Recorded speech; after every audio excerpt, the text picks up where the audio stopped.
people, what's up? How you all doing? I'm Chrissy Chen, welcoming you all to our favorite Ayurveda Wings, and I'm gonna be your mentor for your homeopathic materia medica, your organ of medicine, and most probably your pharmacy as well.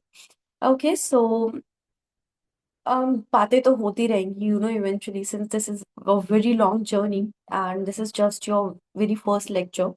So basically, I'll be starting your lecture with the, you know, um, your materia medica introduction, as what I feel is materia medica subject is one of your very important and basic subject that has to be covered बहुत अच्छे से, since yeah, so this is your Ayurveda wings. Okay, so बहुत अच्छे से ये आपको पता होना चाहिए कि मटेरिया मेडिका होता क्या है and everything else. Okay, since your materia medica ही है जो आपको इवेंचुअली फ्यूचर में बहुत ज्यादा हेल्प करेगी. Obviously your pathology, physiology, anatomy, ये सब भी हेल्प करेंगी आपको. लेकिन आपको पता होना चाहिए कि जो मेडिसिन जिनके थ्रू आप लोगों को ठीक करोगे, वो आपको कैसे प्रिस्क्राइब करनी है, क्या होता है, क्योंकि ये एलोपैथी और दूसरे पैथी से डिफरेंट है. Okay, so let's not waste our time and यहाँ पे मैं आपको मटेरिया मेडिका का बहुत इंट्रोडक्शन दूंगी, बहुत बेसिक सा इंट्रोडक्शन, कि जब आप एक मेडिसिन पढ़ते हैं then what all things you are gonna go through with. Okay, for example, material Medica होता क्या है, देन अगर आप एक मेडिसिन पढ़ते हो तो उसको किस सीक्वेंस में पढ़ना चाहिए, क्या क्या होगा, ये हम इस पूरे सेक्शन में कवर करेंगे. And later on what we will do is कि नेक्स्ट लेक्चर में मैं आपको एक मेडिसिन पढ़ाऊंगी जिसके थ्रू आपको इस इस टॉपिक से, आज के लेक्चर से कोरिलेट कर पाओगे that what thing is happening basically. Okay, so let me just give me a moment. I'll just bring on the note. तो गाइस, देखते हैं कि मटेरिया मेडिका होता क्या है. Okay, so we are gonna view this according to doctor Dorland's illustrated medical dictionary. So what he has mentioned is that it is that branch of medical study. Medical study की branch तो definitely है क्योंकि we are a medical student. Okay, but what all things it deals with. So since I have mentioned you guys that materia medica basically deals with your medicines, तो medicines मतलब हमारी drugs cover हो गई. Okay, then not just drugs but then हमारा source cover हो गया, preparation कैसे होगी उस मेडिसिन की, सोर्सेस मतलब योर वेजिटेबल सोर्स हो सकता है, एनिमल सोर्स हो सकता है, किस सोर्स से हमको मेडिसिन मिली है बेसिकली, एंड लास्टली उसका यूज क्या है. Okay, so we'll see that as well. So also now let's move on आगे and let's understand homeopathic materia medica क्या है.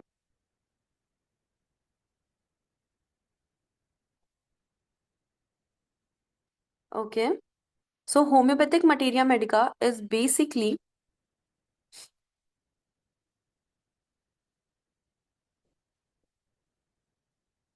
I'll use this only. Homeopathic materia medica सबसे important जो आपको याद रखना है is a book. क्या है ये? एक बुक है, एक सब्जेक्ट है. आई हैव ऑलरेडी मेंशन ना, राइट, कि ये सब्जेक्ट है जो क्या कंटेन कर रहा है, कलेक्शन ऑफ सिम्टम्स, ऐसे सिम्टम्स जो कि रिकॉर्डेड हैं, ठीक है, during the process of drug proving on healthy human beings of different sexes, different age groups and different constitution. Now what is homeopathic materia Medica is nothing but a book. मतलब basically जब आप homeopathic materia Medica पढ़ते हो तो हम उसमें क्या देखते हैं, हम उसमें देखते हैं कि जब हम सपोज, जब I tell you a story basically. So जब होम्योपैथी की डिस्कवरी हो रही थी, so doctor Hahnemann was translating a book called Cullen's Materia Medica. I hope you all know that Dr. Hahnemann is our prover. I mean, he is the father of homeopathy. So when he was translating Cullen's Materia Medica, so वहां पे उन्होंने पढ़ा कि जो Peruvian bark होती है या फिर चाइना मेडिसिन होती है, वो मेडिसिन जब उसके बिटरनेस के कारण वो मलेरिया ठीक करती है। ये हानुमान सर को बिल्कुल डाइजेस्ट नहीं हुआ। ये हानुमान सर को बिल्कुल डाइजेस्ट नहीं हुआ that because of its bitterness that because of its bitterness Hahnemann sir को ये डाइजेस्ट नहीं हुआ कि सिर्फ एक मेडिसिन जो उसके बिटरनेस के कारण एक डिसीज ठीक कर पा रही है। सो उन्होंने क्या कंसिडर करना चाहा, उन्होंने इसको खुद प्रूव करना चाहा। सो बेसिकली उन्होंने फिर पेरुवियन बाग लिया, उसका एक्सट्रैक्ट लिया, 2 ड्राम सुबह 2 ड्राम शाम को उन्होंने पिया। 2 दिन के अंदर व्हाट ही नोटिस कि उनको मलेरिया लाइक सिम्टम्स आ रहे हैं। सो दो सिम्टम्स उन्होंने फिर इस चीज को अपने और फ्रेंड्स के ऊपर ट्राई किया, रिलेटिव्स के ऊपर ट्राई किया, अपने फैमिली मेंबर्स के ऊपर ट्राई किया, and he has found the same thing. So later on in 1790 उन्होंने ये कंक्लूजन निकाल लिया। 6 साल का टाइम उन्होंने लिया बेसिकली 1796 में, बट सिंस फाइनेंशियल इशू और ये सब की वजह से उन्होंने ये कंक्लूजन जो निकाला था कि कोई मेडिसिन हमें सिर्फ इसलिए ठीक नहीं करती क्योंकि उसके पास बिटरनेस होता है, स्वीटनेस होता है या फिर पॉइजनस होता है, नहीं, वो हमें इसलिए ठीक करती है क्योंकि वो सेम सिम्टम्स एक हेल्दी ह्यूमन बीइंग में प्रोड्यूस कर सकती है। Getting my point? सो ऐसे ही मटेरिया मेडिका की सारी मेडिसिन प्रूव हुई है ऑन हेल्दी ह्यूमन बीइंग। तो वही यहाँ मेडिसिन, आई मीन वही इस डेफिनेशन में बहुत ज्यादा, तो वही इस मेडिसिन में बहुत ज्यादा क्लियर है कि ड्रग प्रूविंग के दौरान किसी हेल्दी ह्यूमन बीइंग में जब ड्रग प्रूविंग होती है डिफरेंट सेक्सेस में, डिफरेंट एज ग्रुप्स में, डिफरेंट कॉन्स्टिट्यूशन में, और तब जो सिम्टम्स हम रिकॉर्ड करते हैं किसी एक बुक में, तो वो जो सब्जेक्ट बनता है उसको हम होम्योपैथिक मटेरिया मेडिका बोलते हैं। I hope I am very clear with this.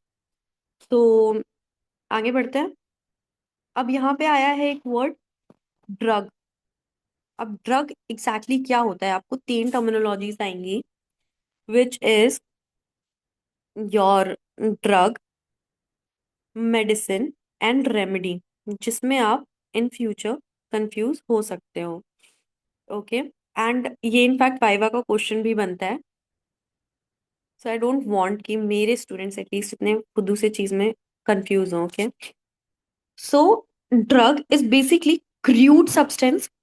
For example, if I am having a rose petal, तो वो एक क्रूड सब्सटेंस है जो कि पैथोलॉजिकल चेंजेस ला सकता है किसी इंडिविजुअल में, लेकिन वो मेडिसिन अभी नहीं बना है और हम इसको होम्योपैथी के हिसाब से पढ़ रहे हैं। आई एम क्लियरिंग दिस पहले ही, ठीक है। मेडिसिन क्या है, जब मैंने उसको बनाया, उसको पोटेंटाइज किया, मैंने उसको पहले तो रोज पेटल्स तोड़े, उसको कूटा, देन मैंने उसको अच्छे से परकोलेशन एंड मैसरेशन, 2 प्रोसेस होती है जो आप फार्मेसी में पढ़ेंगे। सो उस प्रोसेस को हम ध्यान में रखते हुए ही मेडिसिन बनाते हैं, ठीक है। अभी उन प्रोसेसेस में आप मत जाइए, because it's a vast topic और ये बस पहला लेक्चर है। मैं आपको कंफ्यूज नहीं करना चाहती, बट मैं आपको ये नाम इसलिए लेना चाह रही हूँ बार बार, ताकि आपको जब ये नाम एकदम से आए तो ऐसा ना लगे कि यार क्या है ये। This should sound familiar to you guys. Okay, now what is remedy? Remedy is basically that cures the illness. See, medicine तो ढेर सारी है, natrum mur 30, natrum mur 200, mother tincture, sulphur, ये सब हमारी मेडिसिन हो गई, ठीक है, इन देयर पोटेंटाइज्ड फॉर्म। लेकिन जब मैं एक मेडिसिन को सिम्टम सिमिलैरिटी के बेसिस पे, इंडिविजुअलिटी के बेसिस पे एक पेशेंट को प्रिस्क्राइब कर रही हूँ, ठीक है, और वो उसकी इलनेस को ठीक कर रही है, तो वो उस पेशेंट के लिए रेमेडी है। Getting my point? Well done. So एक बार और समझते हैं, वापस आइए, आ गए, आइए। सो पहले तो हमने मटेरिया मेडिका देखा, क्या है, मेडिकल ब्रांच है, ठीक है, इट्स अ मेडिकल ब्रांच जो कि किसकी स्टडी करती है, ड्रग्स, सोर्सेस, प्रिपरेशन और यूजेस। अब होम्योपैथिक मटेरिया मेडिका क्या है, जब हम हेल्दी ह्यूमन बींग्स में ड्रग प्रूविंग करते हैं different age groups, different sexes, different constitution के लोगों पे, और हम उसके कलेक्टेड सिम्टम्स को एक बुक में नोट करते हैं, तो वो बुक को या उस सब्जेक्ट को हम होम्योपैथिक मटेरिया मेडिका बोलते हैं। देन हमने देखा ड्रग, मेडिसिन और रेमेडी का डिफरेंस क्या है। So also guys let me tell you कि ये जो टॉपिक मैं आपको पढ़ा रही हूँ ना, ये 10 मार्क्स के क्वेश्चन में आता है, तो इसको लाइटली मत लो। ठीक है, कि यार हम डायरेक्टली मेडिसिन पढ़ लेते हैं ना, हमको इंट्रोडक्शन देखने की क्या जरूरत है, ये आपके सिलेबस में बहुत अच्छे से मेंशन्ड है। ओके, सो अब हम देखते हैं ड्रग, मेडिसिन और रेमेडी भी हमने देख लिया। ड्रग प्रूव फॉर्म फॉर्म है, मेडिसिन पोटेंटाइज फॉर्म है, और रेमेडी जो हम किसी पेशेंट को प्रिस्क्राइब कर रहे हैं, जो मेडिसिन हम किसी पेशेंट को प्रिस्क्राइब कर रहे हैं, वो हमारी मेडिसिन हो जाती है।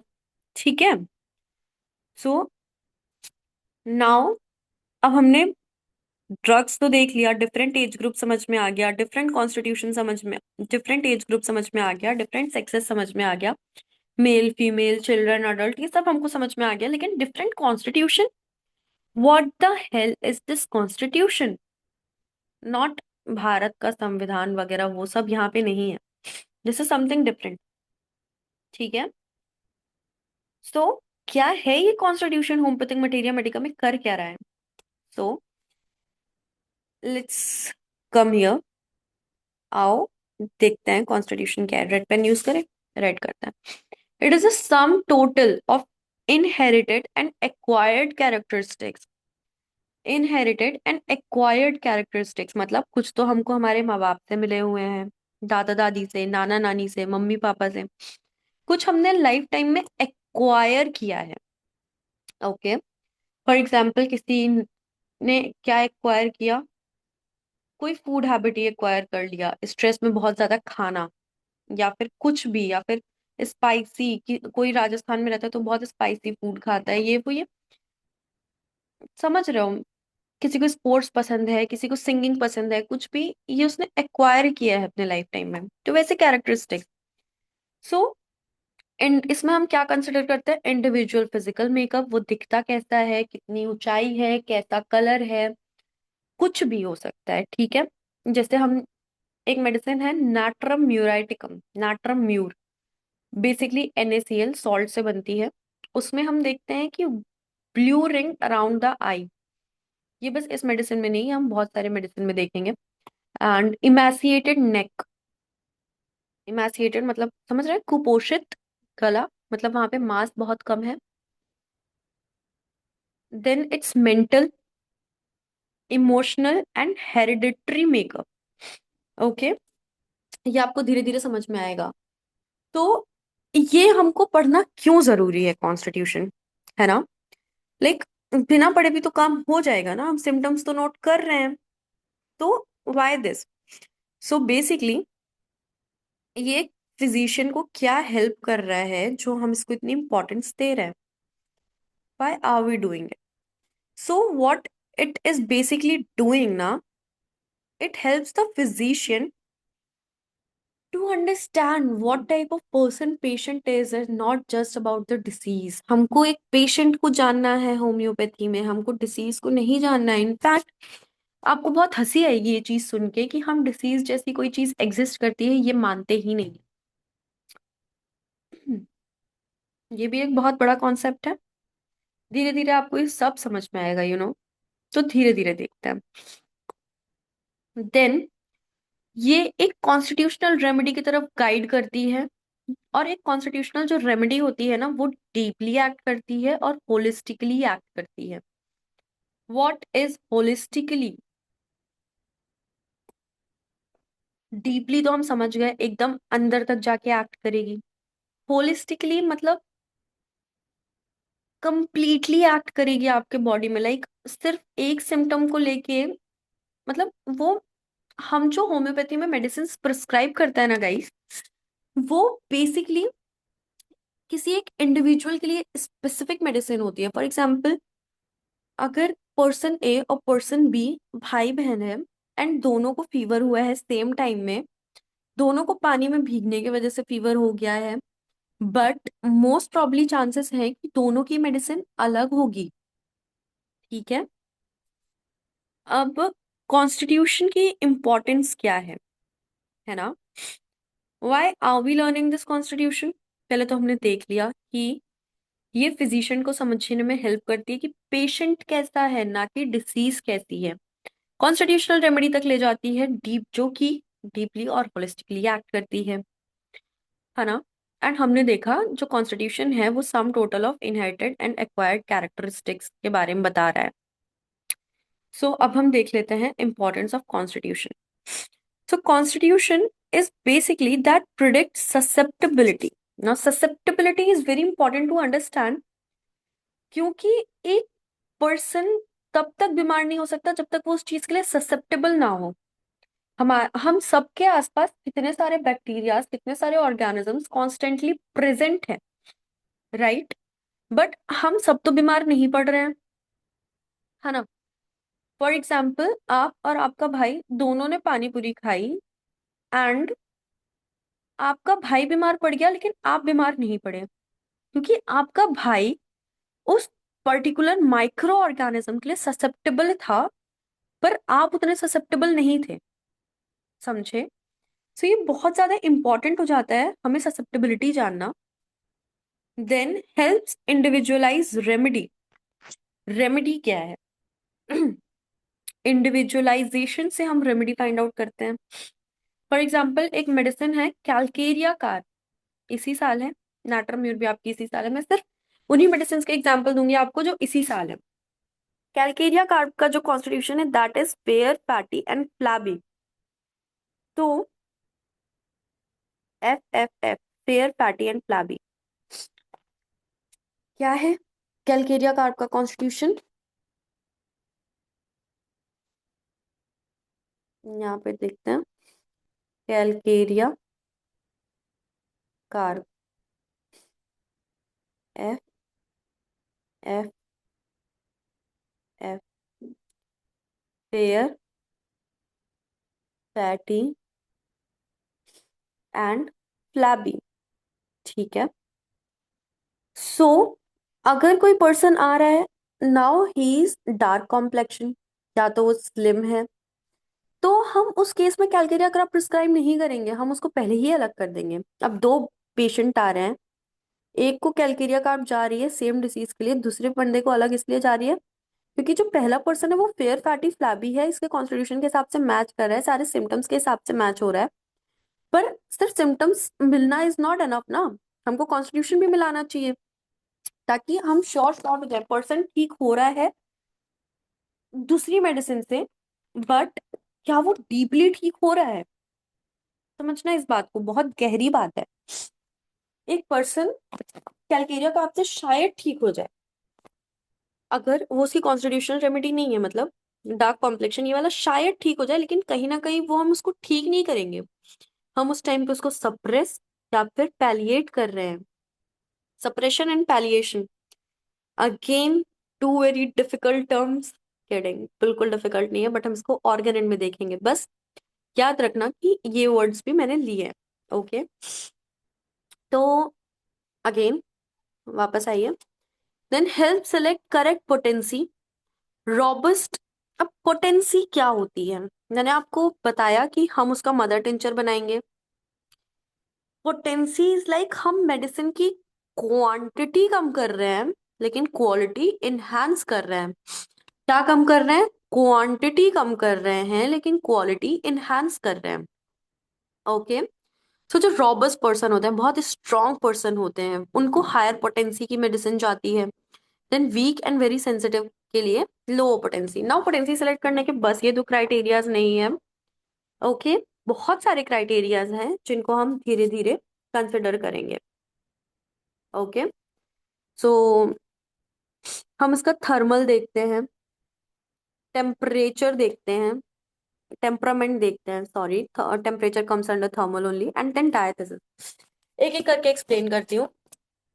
ऑल्सो हम इसमें मियाजम देखते हैं। मियाजम मैंने इसमें लिखा नहीं है, बट मियाजम पर्टिकुलरली कम से कम 4-5 लेक्चर्स का टॉपिक है, पता है आपको, जिसको हम ऑर्गेन ऑफ मेडिसिन में देखेंगे। मोस्टली आपको इसके नीड सेकेंड ईयर में ज्यादा पड़ेगी, तो हम फर्स्ट ईयर में सिर्फ उतना ही बताएंगे जितना आपके लिए नीडेड है, या एंड टाइम पे अगर बहुत टाइम बचेगा सो हम उसको क्लियर कर देंगे। So don't worry about it, clear आपको सब कुछ होगा, बट एक डेप्थ में क्लैरिटी ला देंगे। So let's come back to this thermal. Now what is thermal guys? Thermal is nothing but कि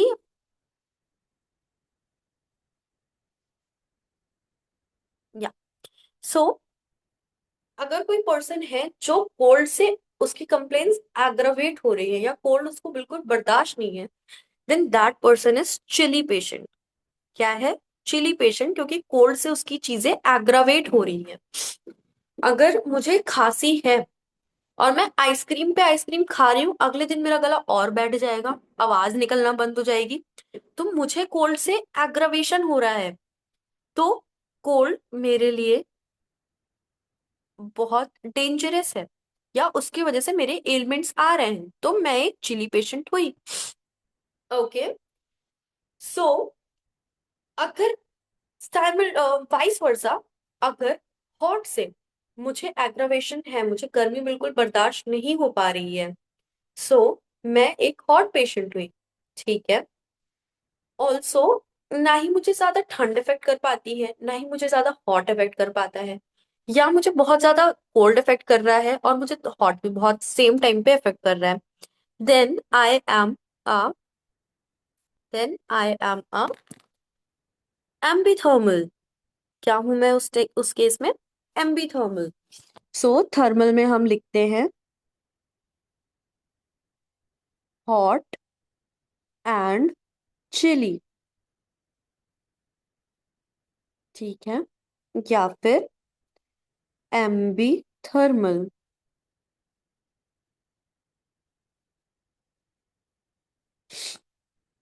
ओके। अब आते हैं टेम्परामेंट में।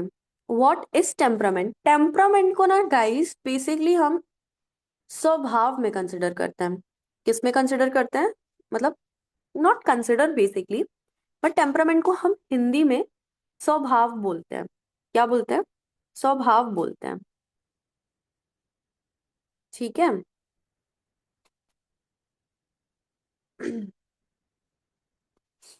सो अब देखते हैं व्हाट इज आर टेम्परामेंट। ठीक है।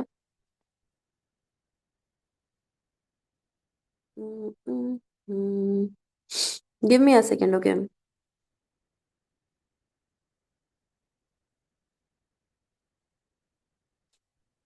अब हम देखते हैं टेम्परामेंट क्या है। टेम्परामेंट को हिंदी में हम बोलते हैं स्वभाव, तासीर बेसिकली। ठीक है। सो टेम्परामेंट नेचुरल होता है, इमोशनल होता है, disposition of a person which determines how they react to internal or external stimuli। कोई पर्सन होगा जो बीमार होने के बाद भी बोलेगा नहीं मैं ठीक हूँ, बहुत ज्यादा बीमार है, बदन पूरा तप रहा है, स्टिल मैं स्कूल जा सकता हूँ, मुझे कोई दिक्कत नहीं है ना। एट द सेम पर्सन जिसको बहुत थोड़ा सा बुखार हुआ है, 97 से 98 डिग्री पे ही है, एंड इज लाइक बस मैं तो पागल हो रहा हूँ, मुझे कुछ हो रहा है, मुझे बचा लो, डॉक्टर के पास लेके जाओ। तो इंटरनल स्टिमुलाई से कैसे रिएक्ट किया ये हमने देखा। अब एक्सटर्नल स्टिमुलाई, मैं आई, किसी को एक थप्पड़ मार दिया। ठीक है। तो वो जो थप्पड़ है वो कोई गांधी जी की उसको फॉलो करता होगा, एक गाल पे टाटा मारा है, दूसरे पे भी मार लो, अहिंसा। दूसरा बोलेगा हाथ कैसे लगाया तूने, इधर आ। समझ रहे हो? सो वो हमारा एक्सटर्नल स्टिमुलाई से कोई कैसे रिएक्ट कर रहा है। अब बहुत सारे टाइप के टेम्परामेंट होते हैं। पहले तो मैं इसको लिख दूं कि इसका मतलब होता है वो भाव। ठीक है। और कितने टाइप के टेम्परामेंट्स होते हैं? बहुत सारे टाइप के होते हैं बेटा। जैसे हो गया हमारा नर्वस, ये पढ़ के नर्वस होना नहीं है पर ठीक है। देन हमारा हो गया सैंग्वाइन, मेलेंकोलिक,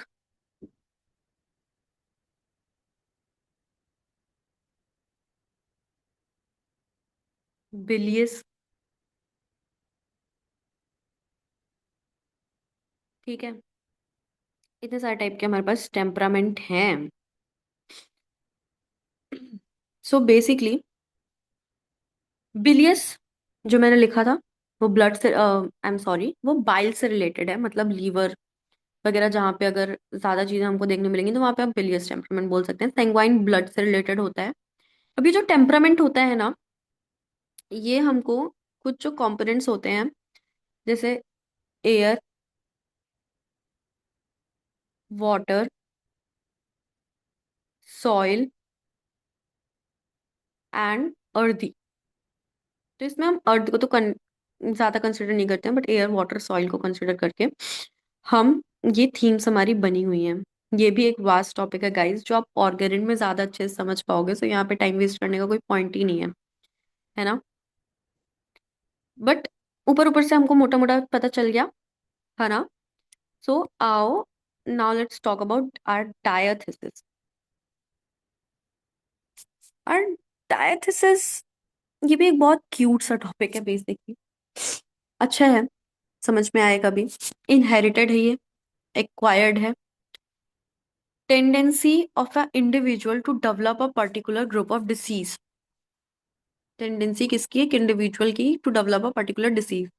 या फिर हमको डायथिसिस से ये पता चल जाता है कि pre disposition toward certain types of disease. Now what is pre disposition? Pre disposition clearly means कि यार देखो, अगर किसी के घर में कभी किसी की मम्मा को या फिर किसी की फैमिली हिस्ट्री में अगर हमको क्या मिल रहा है, हमें अगर मिल रहा है ब्रेस्ट कैंसर की हिस्ट्री, तो मोस्ट प्रोबेबली चांस है कि वो आगे आने वाली जनरेशन्स में भी हो सकती है। या फिर ये बीपी शुगर वाला, तो हमको पता है कि यार ये बंदा इस चीज से प्रीडिस्पोज हो सकता है, ये जो इंडिविजुअल है, राइट। बट हम उस चीज को अवॉइड भी तो करवा सकते हैं। कई लोग बोलते हैं ना कि मीठा कम खाओ यार, तुम्हारे हिस्ट्री में ये था। तो उसको हम पहले से पता कर सकते हैं कि यार अगर इसको ये चीज हुई है, ये बेसिक चीजें हुई हैं, फॉर एग्जाम्पल एक्सेसिव यूरिनेशन वगैरह हो रही है, ये सब डायबिटीज के साइन होते हैं, है ना। स्वीट की क्रेविंग बहुत ज्यादा हो रही है हमको, और हमको इसके डायथिसिस में हिस्ट्री में ये सारी चीजें पता चल रही हैं, तो हमको पता है कि यार ये इस चीज के प्रीडिस्पोज हो सकता है। ठीक है। अब ये बहुत सारे टाइप का होता है। फॉर एग्जाम्पल डायथिसिस होता है, let me write it here, scrofulous. Scrofulous is basically glandular swelling. किसकी swelling? Glandular swelling, inflammation basically. तो जहां पे भी आपको स्क्रोफुलस डायथिसिस देखने मिलेगा, वहां पे आप देखना कहीं ना कहीं स्वेलिंग, इन्फ्लामेशन के बारे में आपको पता चलेगा। स्क्रोफुलस डायथिसिस हमको नाट्रम म्यूर में भी देखने मिलती है। Okay, I don't know why I am giving so much example of natrum mur, but let me tell you कि जब मैंने मटेरिया मेडिका पढ़ना स्टार्ट किया था, या जब हमारे कॉलेज में शुरू हुई ये मेडिसिन, आई मीन ये सब्जेक्ट, जो पहली medicine that I have learn was natrum mur. और ये मुझे बाय हार्ट इतने अच्छे से, मुझे ये मेडिसिन बहुत अच्छी लगती है क्योंकि पहली मेडिसिन हुई थी, तो इसको इतनी बार रिपीटेडली पढ़ा भी है ना, it's like very close to my heart to be honest. ठीक है, सो यहाँ पे हमारा ये कंप्लीट होता है आज का लेक्चर। नहीं, अभी मैंने आपको मियाजम नहीं पढ़ाया है, मियाजम देखेंगे उसके बाद आगे की चीज कंसिडर करेंगे, ठीक है। मैंने आपको बोला था कि मियाजम का मैं आपको बेसिक इंट्रोडक्शन दूंगी, क्योंकि हमको हर उसमें देखने मिलेगा मियाजम। मियाजम बेसिकली ये भी इनहेरिटेड होता है एंड एक्वायर्ड होता है, ठीक है। और इनहेरिटेड एक्वायर्ड होने के साथ साथ ये हमको,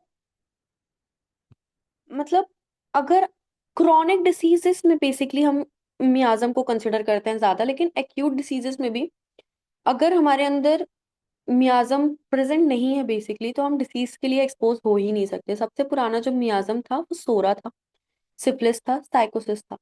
सोरा, सिफिलिस, साइकोसिस। साइकोसिस मतलब होता है outgrowth, thuja, antipsychotic remedy. Syphilis मतलब होता है डिस्ट्रक्शन। सोरा मतलब होता है इन्फ्लामेशन। ठीक है। सोरा एंटीसोरिक मेडिसिन है हमारी। सल्फर एंटीसिफ्लिटिक मेडिसिन है। एंटीसिफ्लिटिक मेडिसिन है हमारी mercury. And this is our thuja. Thuja आपको सेकेंड ईयर में देखने मिलेगा, मर्क्यूरी शायद थर्ड ईयर फोर्थ ईयर तक आपको आएगी। सल्फर आपको अभी पढ़नी है। ठीक है। ऐसा नहीं है, और भी मियाजम में होता है, लाइक कई आपको मेडिसिन मिलेंगी जो उसमें बोला जाएगा। तो सोरिक सिप्लिक, सोरिक साइकोटिक, या तीनों मियाजम किसी एक मेडिसिन में मिल सकते हैं। सो अगर सोरा कहीं पे प्रेजेंट है तो आपको वहां पे इन्फ्लेमेशन के कैरेक्टरिस्टिक्स ज्यादा देखने मिलेंगे। सिफिलिस कहीं पे प्रेजेंट है तो वहां पे आपको डिस्ट्रक्शन देखने ज्यादा मिलेगा। साइकोसिस प्रेजेंट है तो आउटग्रोथ, वार्ड्स, फेक वार्ड्स, ये सब चीजें ज्यादा देखने मिलेंगी। तो इससे भी आपको आइडिया लग सकता है कि इस मेडिसिन के सिम्टम्स या फिर ये मेडिसिन बेसिकली किस चीज के लिए है ना। सो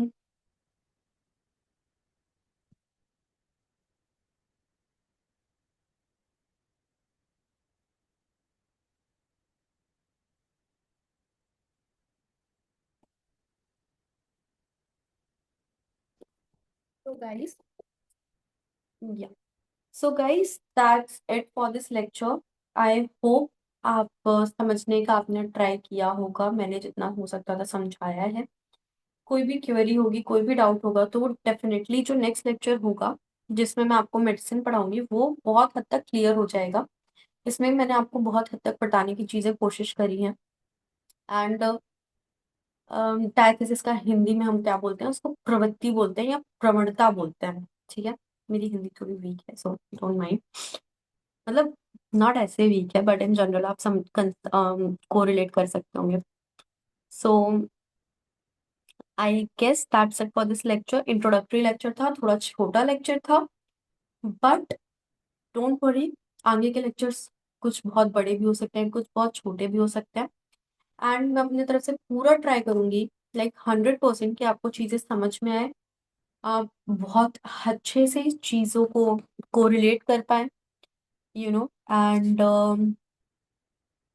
ऑर्गेनेट का लेक्चर भी मैं आपको दूंगी। मतलब यार 1.5 साल का सफर है यार, बट मुझे इसको 1.5 साल तक खींचना नहीं है। मतलब इन एंड में हमें बस रिवीजन करना है, या मैं आपको सेकेंड ईयर भी स्टार्ट करवा दूं, बट जस्ट दैट कि I want you guys to be the perfect, perfect क्या, परफेक्ट होम्योपैथ। बहुत कमी है परफेक्ट होम्योपैथ की, लोगों को पता ही नहीं है कि करना क्या है। समझ रहे हो आप लोग? सो आई really want you guys to be the best homeopaths of this universe, okay? So that's it. I'm Tracy Jen signing off, and this is your favorite Ayurveda Wings. मिलते हैं बहुत जल्दी एक अगले लेक्चर के साथ, and thank you so much for watching this lecture. Hope you all have learned so much from this, and yeah, thank you so much. Bye bye, and hope to see you guys very soon. Thank you.